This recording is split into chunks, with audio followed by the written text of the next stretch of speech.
The other thing you're also really well known for that I obviously observed over the years is like activism, you know, speaking out on issues. Do you feel like it's almost like a compulsion to get, like, some people, artists go like, you know, something's happening, whatever, I make music. So I'll just, if I say something, I'll say it through my music. You going a step further than that, getting involved in things. Yeah.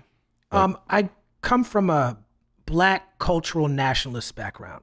So my parents were, you know, put me in Afrocentric schools, and we wore dashikis and we celebrated Kwanzaa.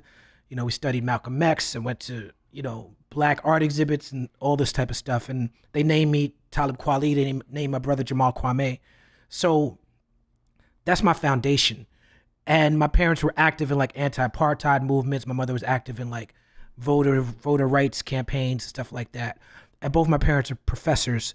So yeah, my mother in particular would have us at museums and libraries when I was a kid.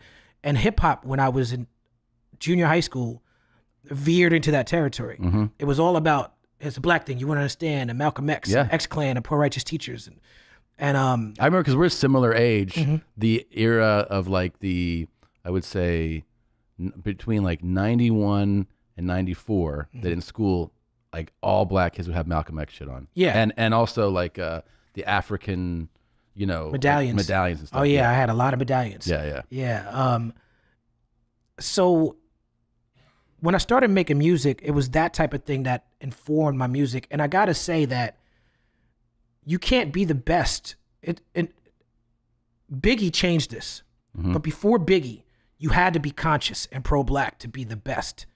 Biggie was the first MC that people were like, okay, he's the best, where there was like no social redeeming value in the music. Like, he's like, I'm gonna stick you up and I'm gonna fuck your pregnant girlfriend. And then my homeboy Gutter is gonna fuck your kids and throw him over the bridge. No, this is the best.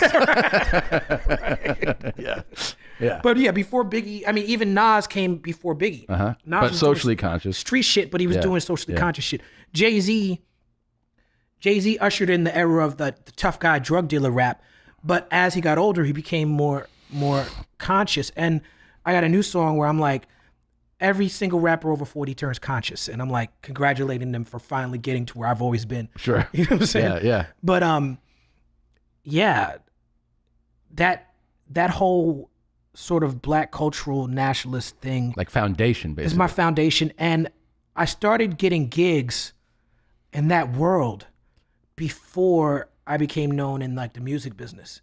And I'll tell you, like in the like liberation movement world and activist world, well, there are a lot of rappers running around.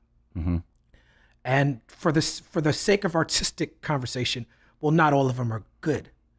Some people just stay in that world because the only audience that they appeal to are people who want to hear message music. Right. And so it's very important for me.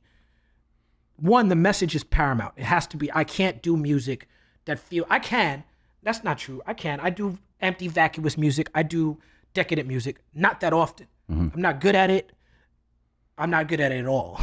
But for me, the music that's most rewarding, that's a better way for me to say it. Sure. The music that's most rewarding for me personally, even though I enjoy like ratchet shit, for me is music that has message in it and stands the test of time.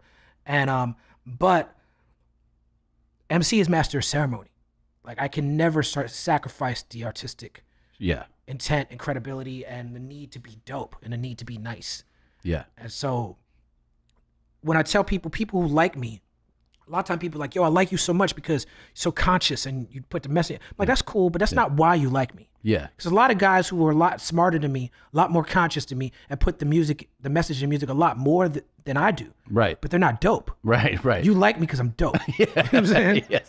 Yes. And you touch on that in the what is it, Sons of Gotham, right? There's a little bit of like, you can't fuck with me in that. Yeah, Sons of Gotham is a direct, I'm talking about specific individuals in that song. Right. Yeah. But I mean, that there's something about like that narrative that's always been in hip hop, what we talked about earlier, of like, I'm dope. Yeah, but you're dope, and that's why we like you. Well, I'm dope because I can recognize, I know my superpowers, but I also know my limitations. And I know my place in the culture. I know what I've earned. I know when it's time to be humble, and I know when it's time to flex, and I know who's doper than me.